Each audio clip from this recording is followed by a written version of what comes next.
Is that a light at the end of the tunnel? No, it's a train. Are you on it, in front of it, or clinging to the walls? Howdy, folks. Amos Sewn, 40th show. Well, 40th Thursday show. I'm running late again, but this 4 o'clock seems a good time. What do you reckon? Someone say something in the chat room if anyone's watching. Just check my other computer now, see if it's actually happening. Yeah, it's happening on Twitch. Yeah, just shut you up. YouTube, what's the bet? That's probably... never know. YouTube, no, not happening there, so Twitch is about it at the moment. Well, today, I've got a couple of news items I was going to discuss, sort of thing, but first I was going to start with a show that the Corbett Report did a couple of days ago. It's called Nothing, so it's basically about nothing. But then I looked at another show we did recently. It's what's it about? Technocracy. It's an interesting video I saw that was just uploaded today. So for something different, I'll get back to the news a bit later. But I'm just going to replay his show. It's about 45 minutes or so, so I'm going to be off air for a bit. But yeah, I'll see if the show works, eh? Okay, we'll just see if we can get it happening. Play. Welcome back, friends. Welcome back to the Corbett Report. I'm your host, James Corbett of CorbettReport.com. It is November of 2022, and you are tuned into the Questions for Corbett D program. And this week we're going to take our question queue from the comments section at CorbettReport.com, because as you may or may not have seen, in my most recent interview, 1758, James and Ernie Debate Elon Musk, which has garnered a lot of attention and a lot of comments. Well, the very first comment to open up that comment thread was, "What is technocracy, Mr. Corbett?" from LMP. Or, for example, we have Claude, "What is technocracy?" Or we have AE writing, "Yes, please, what is technocracy?" Or A57, "What isn't technocracy?" Or some variation thereof. A lot of people ask that question. Wow. What's going on here? Well, as Home Remedy Supply comments later on in this thread, I'm kind of laughing at the trigger button, "What is technocracy, Mr. Corbett?" and the resulting cascade of responses. I tip my hat to Corbett Report member LMP for biting his or her lip and not trying to explain what prompted the question. Exactly. Well, if you did actually watch that particular interview all the way through to its conclusion, you will see at the very, very end, just as I was having to go to another interview, I did raise the specter of the tantalizing question, "What is technocracy?" And I said someone should ask me this question so that I can get it into the next Questions for Corbett, because this is an incredibly important question, and all the more important because I think most people in my audience will think they have the answer. They know. I know what technocracy is. But do you really? Because I'm not talking about what you free associate with that word or what you think it kind of implies or what the general idea of it. No, I mean the specific, actual, real, historical definition that comes from a real document that you can read but probably haven't. There is a real answer to this question, and it's not just some academic exercise. If we cannot properly ask and answer this question, then we do not understand what it is we are facing, and we can never possibly construct an answer to the threat that is coming. We won't even know. We won't even be able to recognize and identify the threat when it unveils itself to us. So we have to answer this question, and I can almost guarantee you that very few people in the audience can answer it properly. So this is the challenge. How do we answer a question like this? What is technocracy? Well, of course, the lowest level of the most lowbrow of the Joe Q normies in the public will simply just beat their chest and say whatever they think. Oh, I associate this with the word technocracy. Technology, democracy, whatever, something like that. I think I know what it means. And then expound from there. But those are blowhards, and obviously we don't need to take them seriously. The midwit in the Joe Q normie public might think, okay, it's a good question. Let's look it up. Let's ask the internet. You know, the internet. Google.com? All right, this is where you go to ask your question. Dear Google, what is technocracy? And you type it in and, hey, lo and behold, right there. You don't even need to click anything. It's right there on the screen for you. Yeah, I guess they got some results and stuff, whatever, blah, blah, blah. But no, you just go to the dictionary definition that they provide for you right here, right on the first, on top of all the results. Technocracy, noun, the government or control of society or industry by an elite of technical experts. And look at the handy-dandy explainer sentence they give you. Failure in the war on poverty discredited technocracy. That's a nice example sentence. All right, so there you go. And then it can, of course, also apply to an instance or application of technocracy or an elite of technical experts. There you go. That's the definition, right? Or if you want some more nuance, you could go to Wikipedia. But why even go to the bastion of truthiness? They've got the little short-form one-sentence summary here on Google. So technocracy is a form of government in which the decision maker or makers are selected based on their expertise in a given area of responsibility, particularly with regard to scientific or technical knowledge. Right? There you go. Problem solved. Question answered. Moving on, right? Wrong. No. This is not the real definition of this word. It does not capture the essence of what technocracy is. It is not simply a form of government of technical experts. I understand a lot of people believe that to be what technocracy is and will proceed on that assumption, so that you will get people, even in alternative media conspiracy realist circles, who will take that definition and go, well, you know, technocracy is better than democracy because democracy is two wolves and a sheep, blah, blah, blah, whatever they've been programmed to say around these issues. But you're talking about the wrong thing. That is not what technocracy is. There is a deeper and more important and identifiable answer to this. So we have to keep digging. How do we do that? Well, as you will remember from my recent Wiki Spooks and Little Sis episode of Solutions Watch, there are lots of places that you can go to find out more information that will provide you at least greater context to various people, places, events, ideas.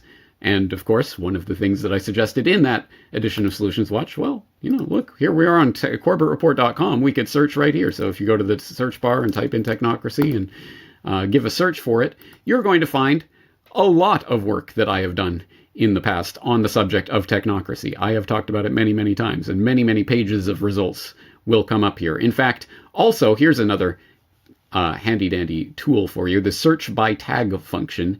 Of course, every post has its own tags, and the most commonly used tags on the site are here in the search cloud. So then you can go to, yeah, there it is, technocracy. And then you can do the search by tag function. So that's another way to search through the material on my site. And again, you'll find lots and lots of different interviews, videos, articles that I've done in the past on this. And not to toot my own horn, but way back when, way back before it was popular or common, or most people had ever even heard of the word, I was talking about technocracy in one form or another, maybe not even identifiably by name, but still about the concept. For example, episode 34 of the Corbett Report podcast proper on the scientific dictatorship certainly was swirling around these issues and talking about some of the characters behind the iteration of this term. Back in 2011, I had Aaron Franz of the Age of Transitions on to talk about cloud computing, the transhumanist agenda, and how we can effectively resist the rise of technocracy. Again, transhumanism and technocracy, what are you talking about, James? These were not common subjects of discussion 11 years ago. Wow, how things can change in a decade, huh? Later on in 2011, I had an edition of Corbett Report Radio with Aaron Franz about Against Technocracy, talking about the rise of technocracy in the wake of the Eurozone crisis in Europe. And as we noted in that conversation, the word technocracy was becoming au courant in the mainstream dinosaur press even at that time in 2011, specifically in the context of the Eurozone debt crisis, the sovereign debt crisis, and all the experts, the economic experts that were being parachuted in to steer over the economies of these, the failing economies in the European Union, Mario Draghi and others. So suddenly technocracy was being cited, but again, not in its full definition, not in the proper context, as I discussed with Aaron Franz in that conversation. But when I say technocracy, most people are probably going to think and associate that with Patrick Wood, who of course has literally written the books on technocracy. Technocracy Rising, The Trojan Horse of Global Transformation, Technocracy, The Hard Road to World Order, both of which I have reviewed. I have interviewed him many times about these books in particular, about other subjects as well. For example, Interview 1046, Patrick Wood exposes the technocracy agenda. Interview 1433, Patrick Wood on the Hard Road to World Order. Type Patrick Wood into the search bar, you'll get many, many, many more results of interviews that we've done over the years. So yes, thankfully, Patrick Wood has really popularized this term in the alternative media and made it so that now you are more and more likely to hear this word and think that you know what it means, even if you don't really. So, of course, in one of the first interviews I ever did with Patrick Wood on this subject, I started with the obvious question of asking him, what is technocracy?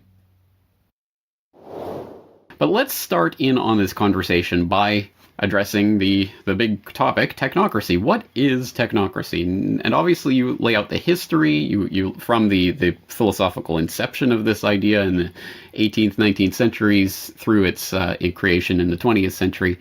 But let's talk about a definition that comes from one branch of technocracy known as Technocracy Inc. that is cited in this book. You say, quote, or actually, the technocrats say, technocracy is the science of social engineering, the scientific operation of the entire social mechanism to produce and distribute goods and services to the entire population of this continent, North America. For the first time in human history, it will be done as a scientific, technical engineering problem. Can you expand a little bit on that definition and this idea of technocracy and how it relates to people's lives today? Oh, I sure can. You have to go back in history. Yeah, it's a broad question when you say let's apply it to our current day, but you have to go back in history and look at the original model for technocracy that was developed in the 1930s in particular. And there was an organization called Technocracy Inc. that was formed by a couple of people after they were booted from Columbia University. There was a brief stint where the technocracy movement was housed at Columbia. They got support from Columbia for, doing a couple of continental water studies and stuff. And many of the engineers and scientists that were part of technocracy were from Columbia University. Not all, but most. They got booted for a couple of reasons, mostly because the co-founder, Howard Scott, turned out to be disingenuous. Kind of a promoter type, and he didn't represent himself correctly and didn't have the PhD that everybody assumed he had. And so Columbia didn't put up with that very long. They said, hey, man, you lied to us once, you're out of here. And so they started this organization called Technocracy Inc. And that's really where we see the main documentation now that was created for the technocracy model that I believe is being implemented today in today's world. It was based on energy. They believed that capitalism was dead. It was right in the heat of the Great Depression. They thought that politicians were responsible for killing capitalism because, well, people are angry with politicians today too, right? So what's going on? But they didn't have any use for politicians whatsoever. And the scientists and engineers at Columbia, and by the way, I'm not bashing all scientists and engineers. That's not the intent here. There were a few that bought into this at the time. They believed that because technology had come into society, that the very fabric of society had changed. And therefore, the politicians were unable to manage society because they didn't understand the technology. That was their reasoning, basically. So as a group, they stood up and says, if we don't step in as scientists and engineers and do something about this to save society from itself, society's going to crumble. And, World War II or World War III is going to, come about immediately, and the world's going to destroy itself. And you have to remember, too, this is all on the heels of World War I, which was really the first mechanized war that used technology in the history of the world. And it was appalling for everybody, but especially for the scientists and engineers who took the blame for creating the technology that was used in World War I. So they had they were suffering under a guilt trip right at that point. So they developed this energy-based economic model that was literally based on energy, not on price, not on supply and demand like traditional economics. And they believed that that they could use the scientific method to engineer society in a way that it would create a utopia, essentially. It was very much a utopian system. All right, folks, that is, of course, Patrick Wood of technocracy.news, providing the bare bones of a basic start to an answer of that question, what is technocracy? And as usual, I would like to exhort you to go to the show notes for today's episode at corbettreport.com/QFC-technocracy in order to find the link to that full interview so you can listen to that answer in its entirety and the conversation in its entirety, and then exhort you to go and continue to listen to the other conversations that I've had with Patrick Wood on the subject of technocracy, and then go find some of those other conversations I'm referencing about technocracy with other guests and the other articles and videos and interviews I've done. But perhaps more to the point, we should start drilling down on the sources of this information, because that is where you're going to find the most information, the most valuable information, the most real information to answer this question. And as Patrick Wood stated, well, as I stated in the warm-up to that question with Patrick Wood, of course, he did provide an answer to that question of what is technocracy right there in his book. So let's go and take a look at the book, Technocracy Rising, the Trojan Horse of Global Transformation. And indeed, in the introduction, you will see the pull quote at the very beginning of the introduction is this definition: technocracy is the science of social engineering, the scientific operation of the entire social mechanism to produce and distribute goods and services to the entire population. All right, there is a one-sentence, very short summary of a very large idea. So where does that come from? Well, there's a footnote there. Let's go to the footnote and see if we can determine where this is coming from. So we'll turn over to this page where, okay, we've got this reference. Footnote number 2, what is technocracy? From The Technocrat, Volume 3, Number 4, 1938. That's right. Again, people may not know, technocracy is an historical movement that took place and really arose and gained popularity in the 1930s. As Patrick Wood elaborates in that conversation, there's much more to the story, the history of how it developed and by whom and in what way, and how it became a movement, literally Technocracy Inc., etc. But leaving that to the side, again, there's plenty more information in that interview and in this book. But let's take a look at the official publication of the Technocrats, The Technocrat, Volume 3, Number 4. So let's go to a real search engine this time, not Google. And let's take a look. The Technocrat, Volume 3, Number 4. All right, let's do it live. And we'll type that in, and oh, lo and behold, right off the top from archive.org, we have a couple of different editions of this. Let's take a look at this one. And as usual, with archive.org, you're going to have an actual copy of this actual magazine from 1938, 1937? Well, anyway, somewhere around there. This is The Technocrat, Volume 3, Number 4. And as was advertised, yes, here is the little What is Technocracy essay. So let's take it straight from the Technocrat's mouth and go and read this little passage where it says, the advance of technology on the North American continent through the ever-increasing use of extraneous, other than human, energy is bringing about the first major social change in history. Technocracy is not agitating for this change, it is preparing for it. Technocracy is the science of social engineering, the scientific operation of the entire social mechanism to produce and distribute goods and services to the entire population of this continent, specifically North America, although I'm sure it plans to expand there in the 1930s. For the first time in human history, it will be done as a scientific, technical, engineering problem. There will be no place for politics or politicians, finance or financiers, spelt with 2 E's. Is that an old variant of the spelling that I don't know about? Rackets or racketeers. Technocracy states that this method of operating the social mechanism of the North American continent is now mandatory because we have passed from a state of actual security into the present status of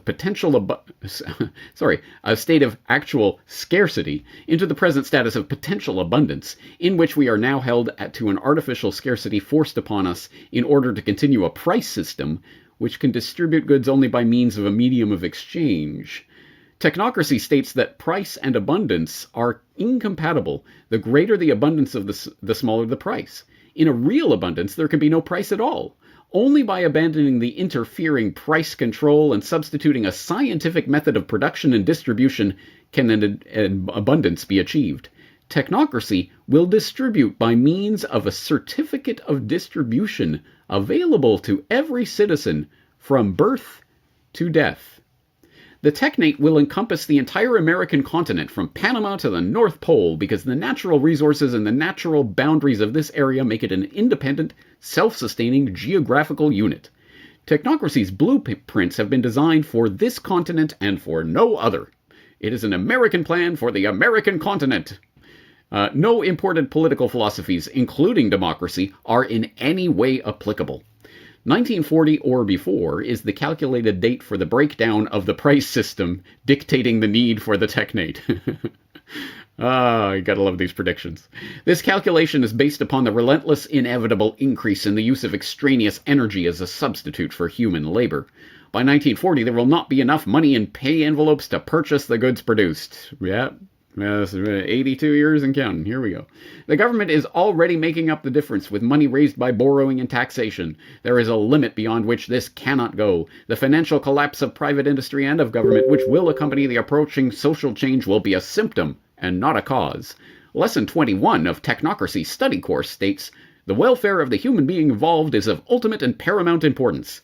Every individual of the American continent will, under technocracy, achieve a standard of living with security from birth to death that is wholly impossible, even for the most favored citizens today.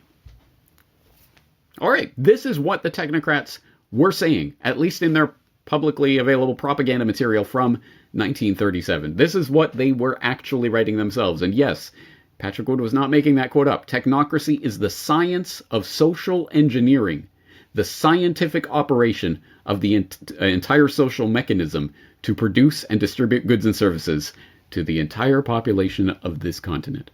That was the aim. That is the goal. That is how they define it. But you will notice even that one sentence is not the full picture, because what they start to get into is prices and energy and distribution and some sort of certification system for every citizen of the technate from birth to death.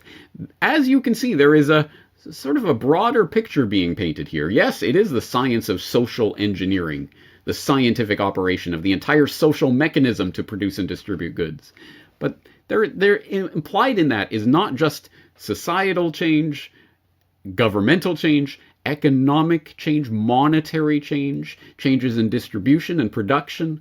There is an entire system here, and there is a clue to where we can find out more about this here in this last paragraph, where they mention Lesson 21 of Technocracy Study Course states blah, blah, blah. Well, what Bible are they citing from here? What is this Technocracy Study Course that they're talking about? Well, again, we do not have to take some sort of, we don't have to speculate about it. We can just search for it. Technocracy Study Course.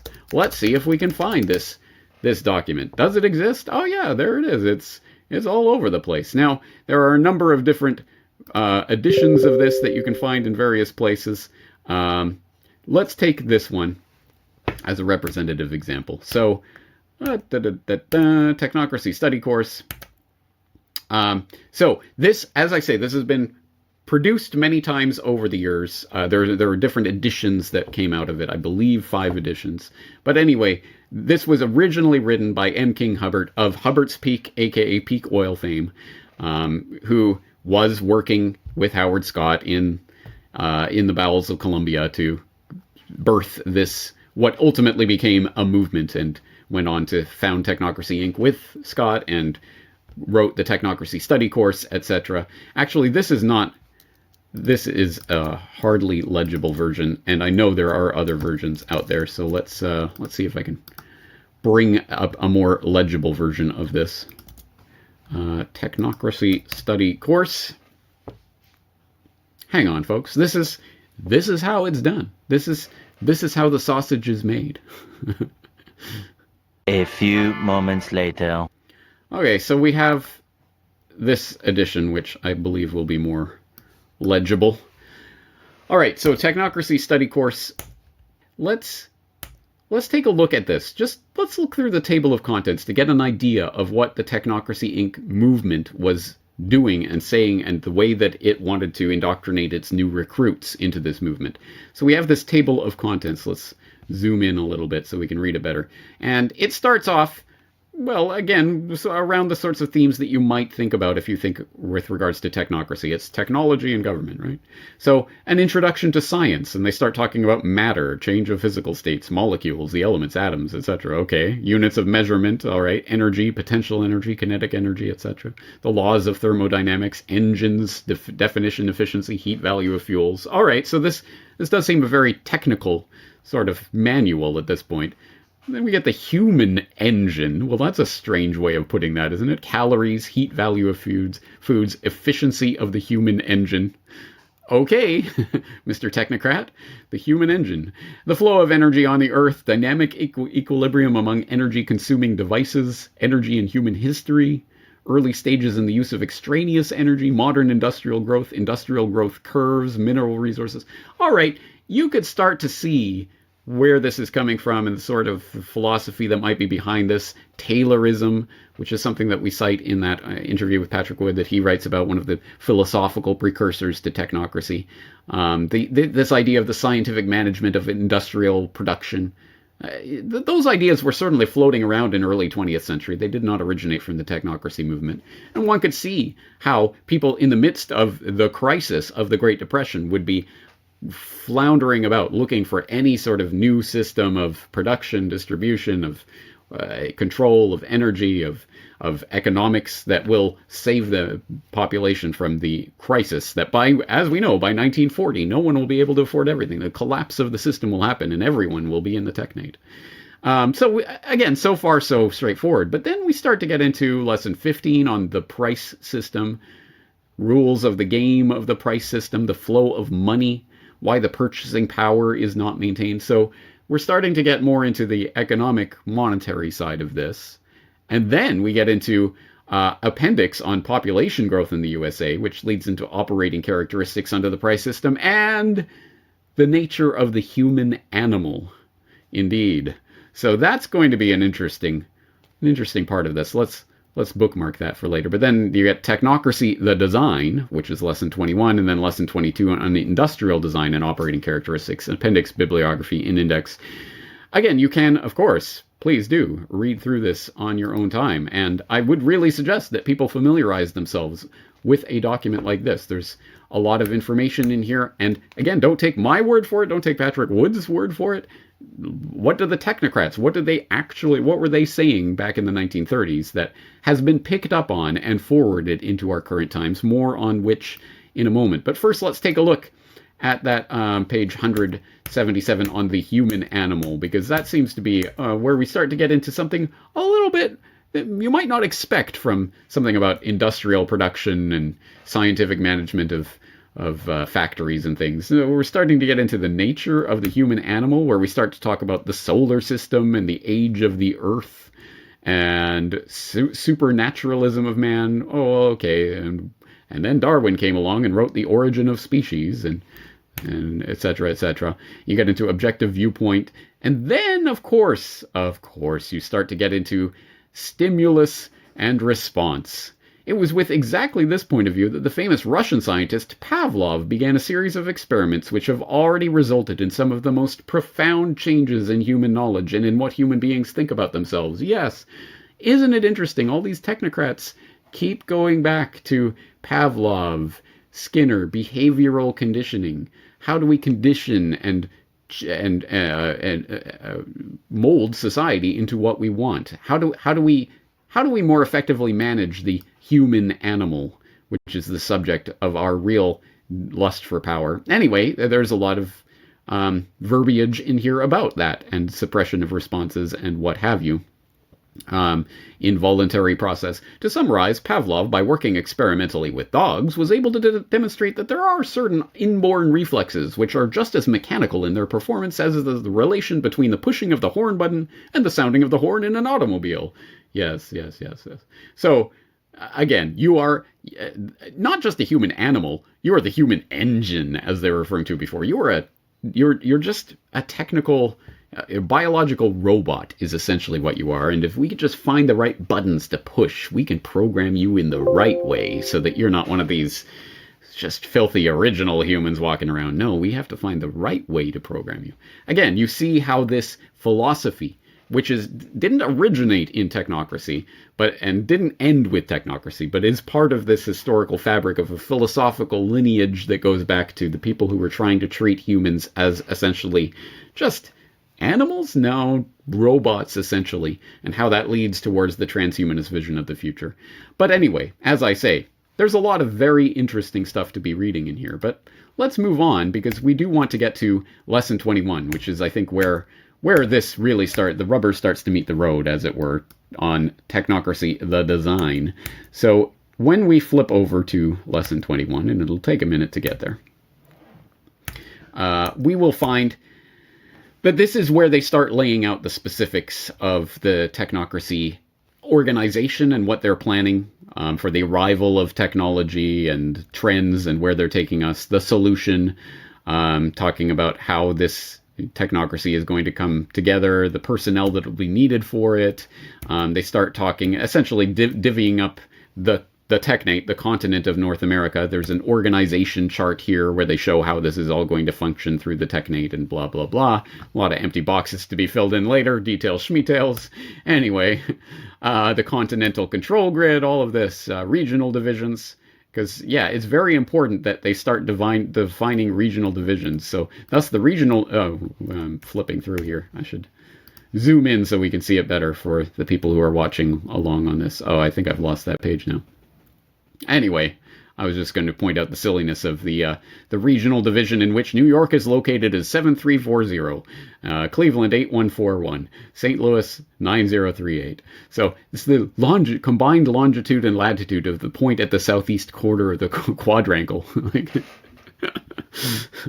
This is exactly the kind of thing that these types of people obsess about. How can we perfectly... I know. Why would we talk about Edmonton when we can talk about 11353? And everyone will know that is silly names.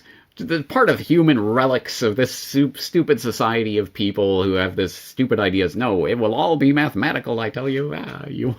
One very much gets a sense of the types of people who are running this. But here is the meat and potatoes. Page 222. This is something you have heard me reference many times. I talked about it in Why Big Oil Conquered the World. I talked about it in numerous episodes and interviews that I've done over the years, talking about the craziness of the technocracy idea.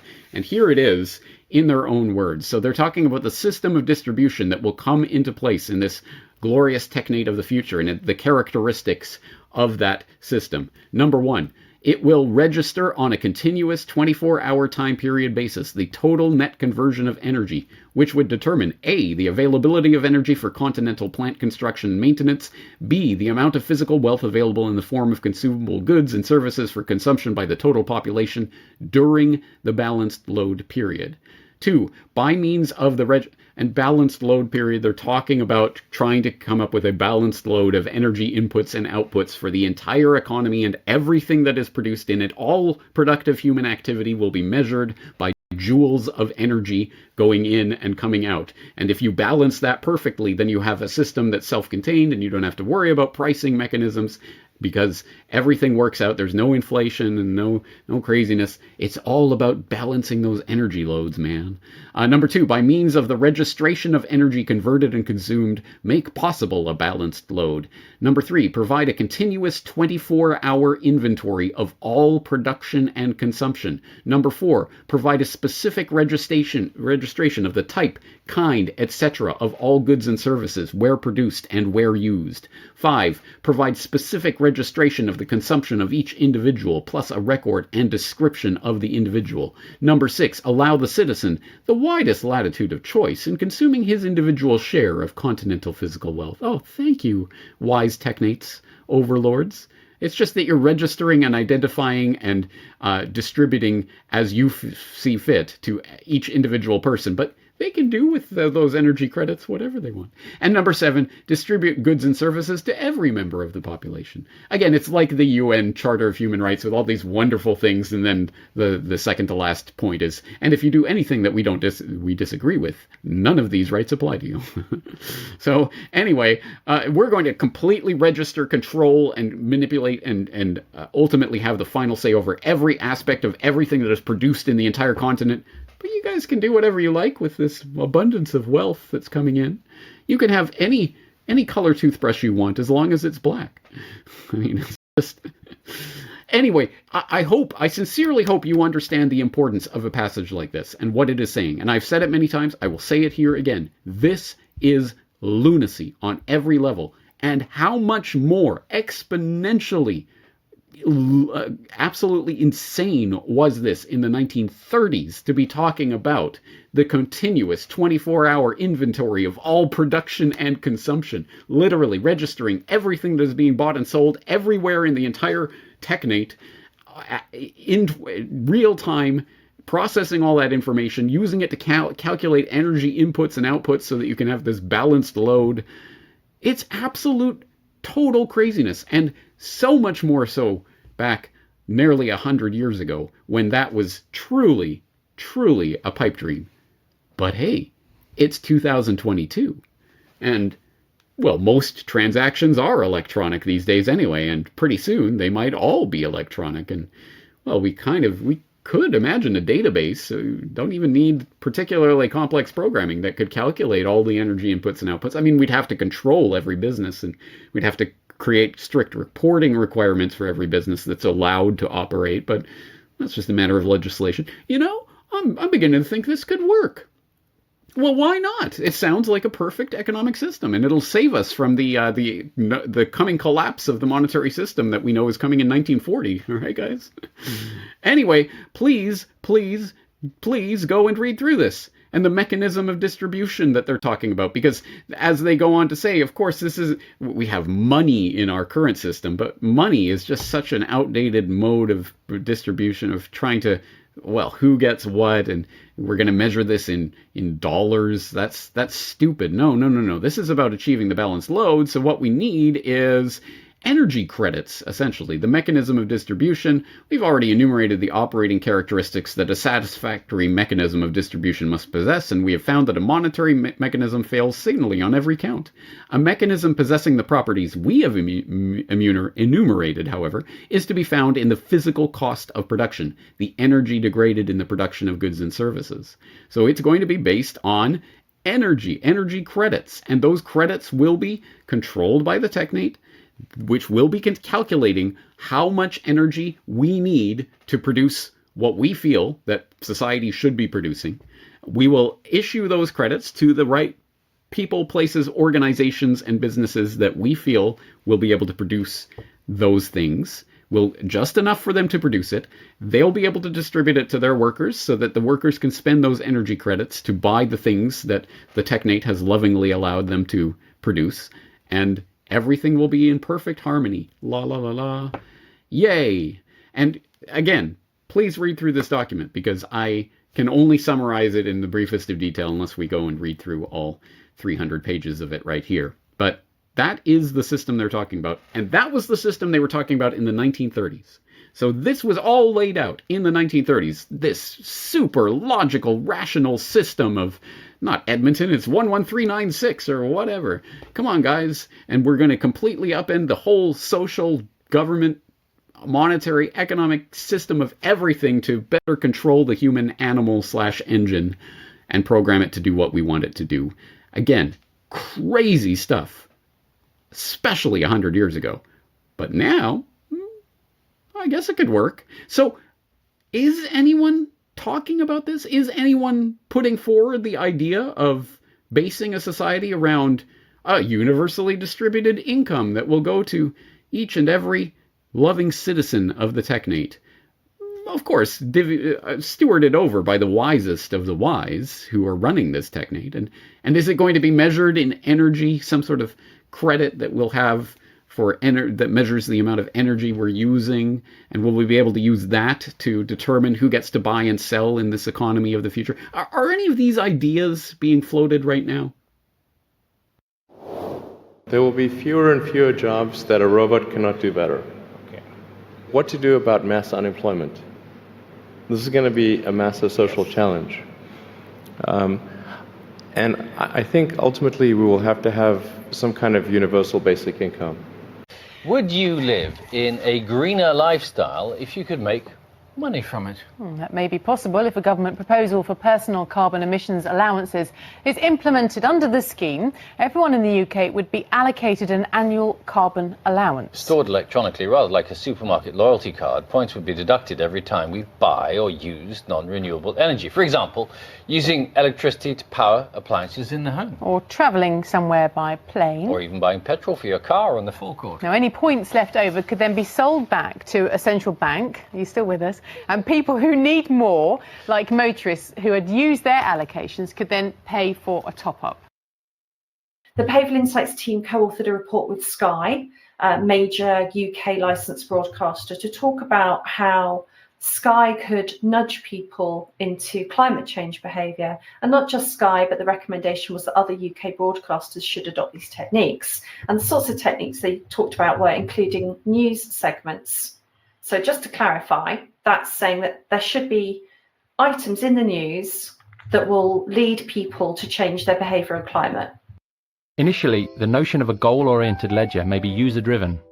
As an organisation, Google would be responsible for offering suitable targets for a user's ledger. Whilst the notion of a global good is problematic, topics would likely focus on health or environmental impact to reflect Google's values as an organisation. Once the user selects a volition for their ledger, every interaction may be compared to a series of parallel options. If one of these options allows the ledger to move closer to its goal, it will be offered up to the user. Over time, by selecting these options, the user's behaviour may be modified and the ledger moves closer to its target. Oh, that's right. All of the things that were being proposed in the Technocracy study course by Technocracy Inc. 90 plus years ago, all of that is actively being worked toward right now. And all of the various elements of the agenda that would support the creation of a technate are in play at the moment, from universal distribution of income to every citizen of the technate, to plans to socially engineer the technate through the most scientific processes, to the idea of rationing energy credits, and you get your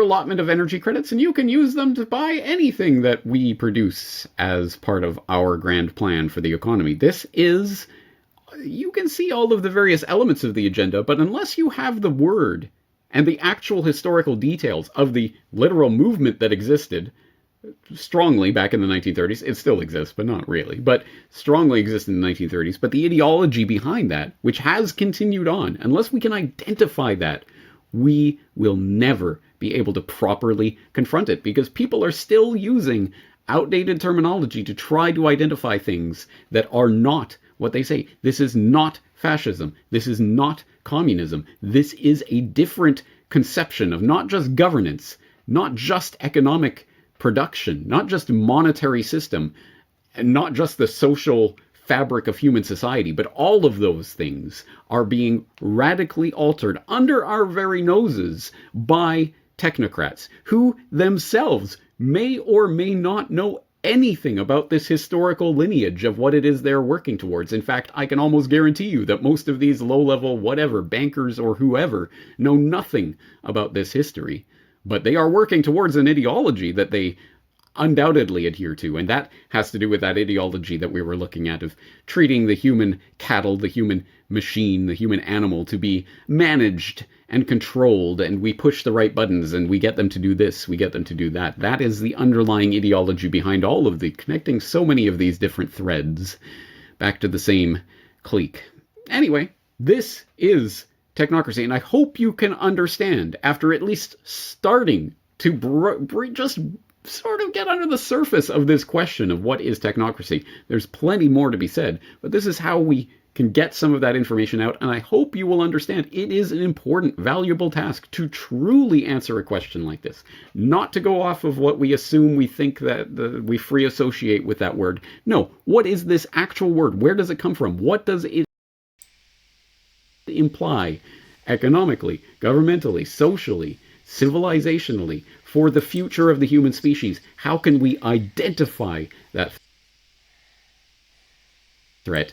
And then, of course, the question is always, well, what do we do once we identify that threat? And I Break it up a bit, folks. Sorry about that. have talked about that before as well. Solutions to technocracy. I'll include some links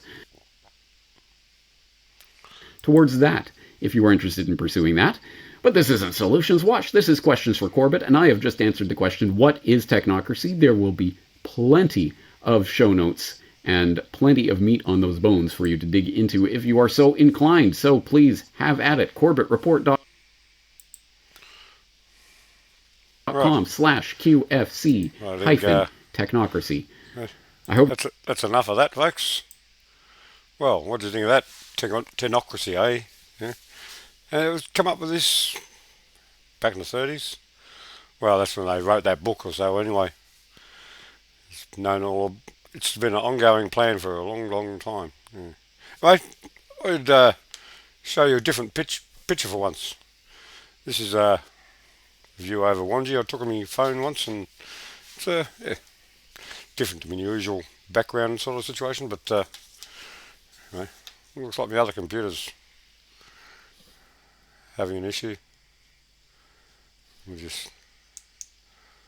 Anyway, it's just another computer. Anyway, want to read the news.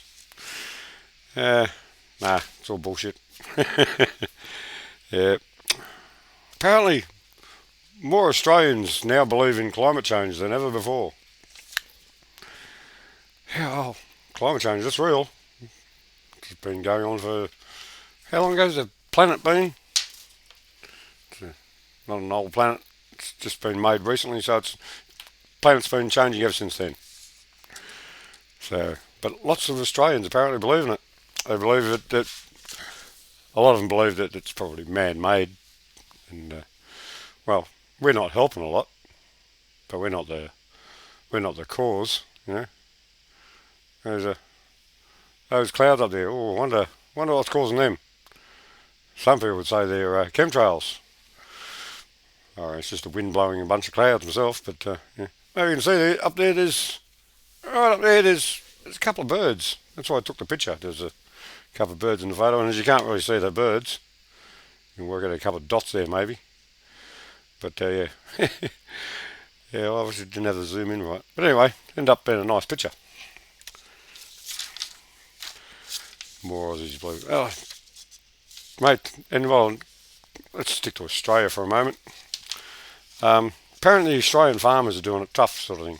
So, and there's mechanisms in the farming industry to ask the Coles and companies, look, we're doing it hard. We need more money. And Coles wrote back and said, well, if you make improvements to your methods and you can do it for less, you can sell it to us for less. But they're asking for, yeah, this is what who writes this stuff? You know, it's the so the farmers, many farmers are just doing it so tough. They're not making any money. They're going backwards. And yeah, well, the problem is eventually we'll probably get a bit of food shortages. Won't be able to get any barley. If you don't get barley, won't be able to get beer. Down at the bowling club just before, folks.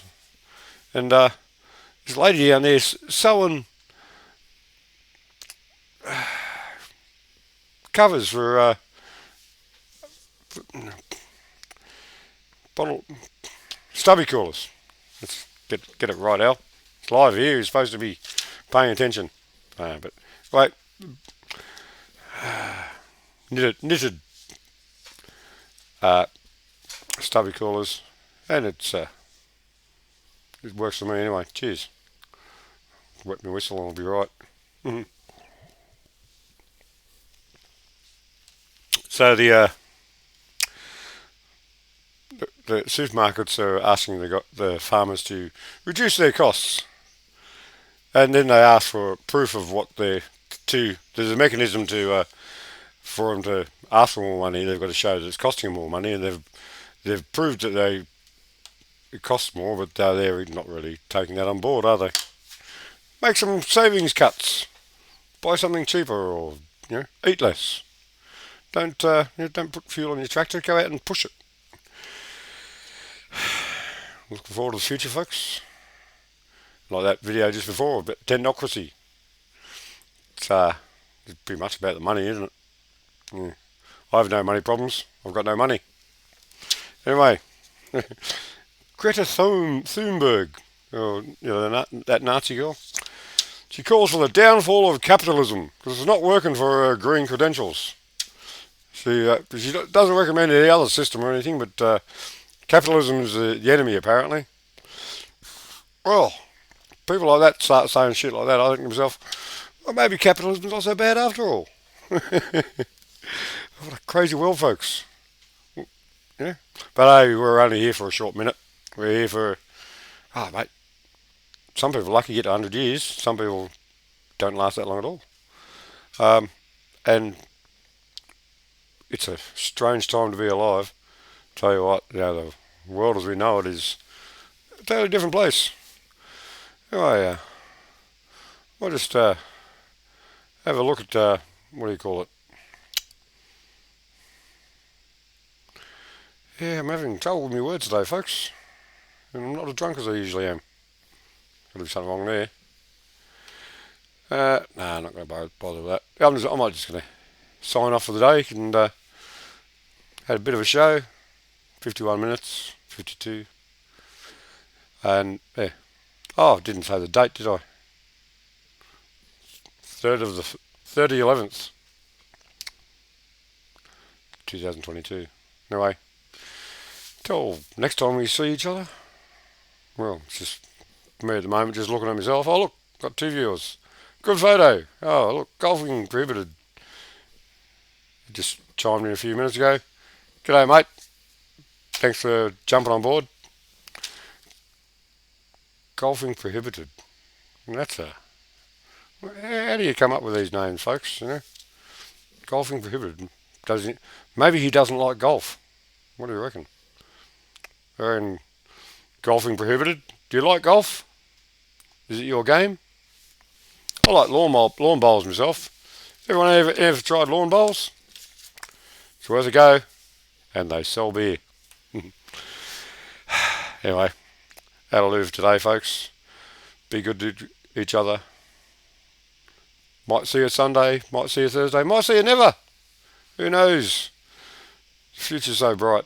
I've got to wear shades, but not every day. Anyway, cheers, folks. In Lakesh.